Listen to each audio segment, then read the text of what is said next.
kasi labog-labog eh. Anong gusto mo sapatos? Hindi yung noong araw. Hindi, anong gusto mo sapatos? Wala lang pinipili sapatos. Ha? Bossing. Anong gusto mo sapatos? Wala. Yung pang Meralco? Okay. Yung nakakaakyat ka? Maganda na ba ako? Di ba? Sabi mo, anong gusto mo sapatos? Siyempre, dapat sinasabi yung pang Meralco, sabi mo, di ba? Hindi, yung pa-jogging-jogging lang. Pang-jogging-jogging. Huwag ka mag-alala.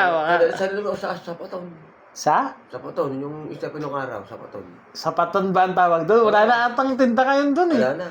Yung una pa yun eh. Hindi, ang sabi mo kanina, yung sabi mo, pang Meralco eh. Yung nakakaakit. Tapos yung gawago ka ng antena sa may poste ng Meralco. Yung may tusok-tusok yung sapatos. Gano'n poste, kaway poste. Ganagano ng pangkapit eh. Inakit yun.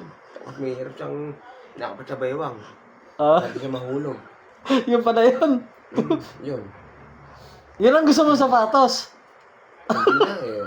Bukod ako, sa malabot ako. Pinita ako.